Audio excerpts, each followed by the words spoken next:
2522 and welcome to another Idleon video. Now today we're going to be doing something a little bit different from my usual thing. I don't have any tips for you at the moment. I mean, I do, but I felt like this is a more worthwhile video. It is something very, very different, and we're just going to test the water. So what I'm going to do is I'm going to look at 3 scenarios that have arisen recently, or that I believe have arisen, that Lava has tried to implement a fix for. And then I'm going to look at how effective I think they are, and whether it was a worthwhile fix. So let's talk about it. Okay, it's time for my usual senseless plug. So feel free to join the Discord. It's a great community, loads of helpful people. Like, share, subscribe, make this channel grow. You guys are amazing.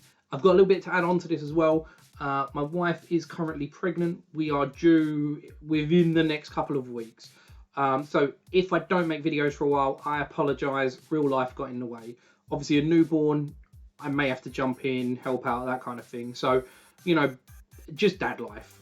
But yeah, so if I go quiet for a while, that's why. But obviously I will try and be as active as I can on Discord if I can't make videos.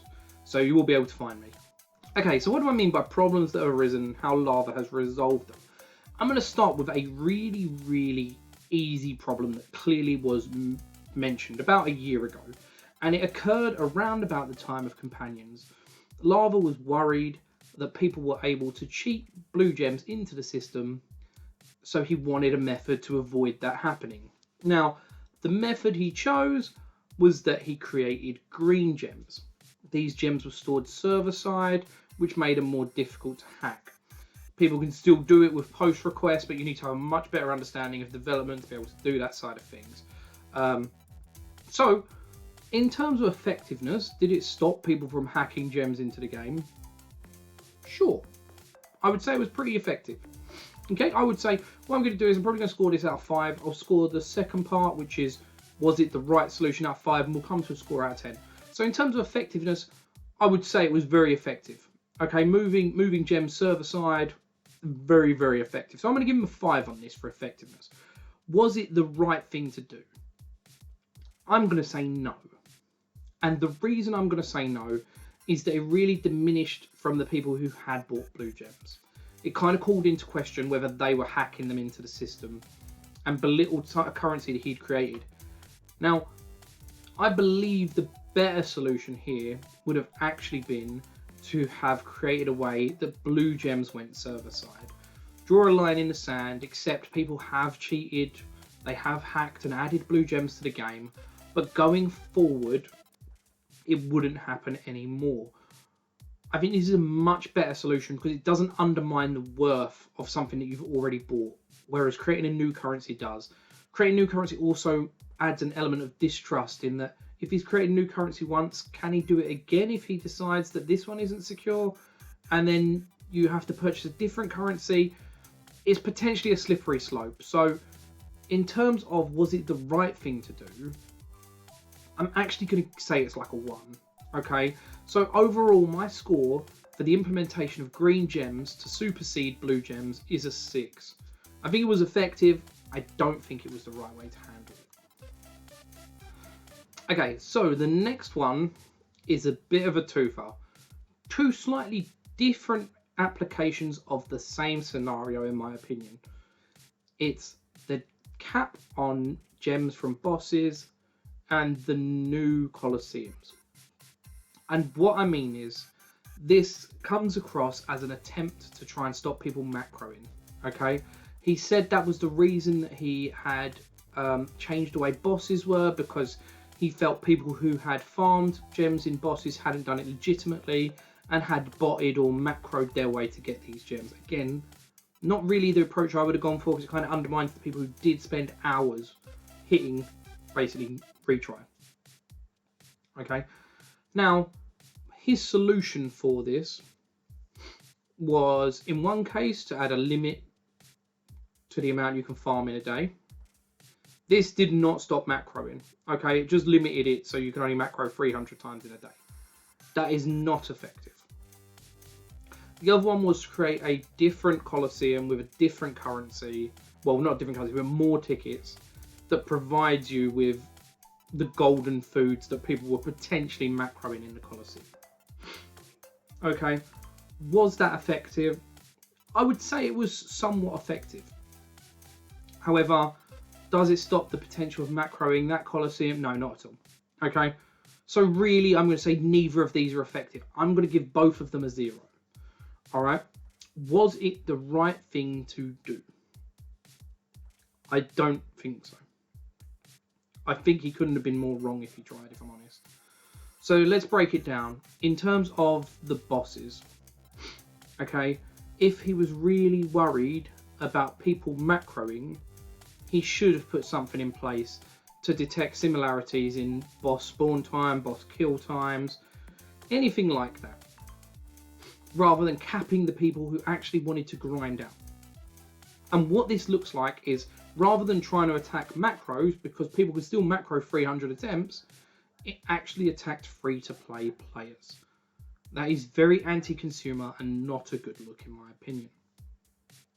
When we go on to the Colosseum, which was similar situation, handled in a different way, was it effective? Was it the right thing to do? Again, I'm going to say it wasn't. Okay, I can understand why he did it, and I would probably give it a 2 if I'm honest. So, you know, overall, between the two solutions, we've got a 0, a 0, a 0 and a 2, so we're probably looking at 1 point. I think this was handled really, really badly and not the right way for a problem that wasn't resolved anyway. And the reason why I say Colosseum was at least a bit more effective is that you do get golden food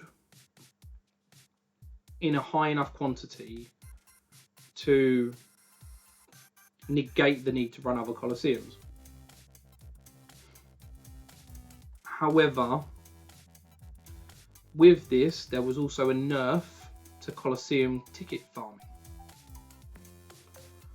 which kind of means he slapped you in the face a little bit, which also I don't think was the right way to handle this kind of update.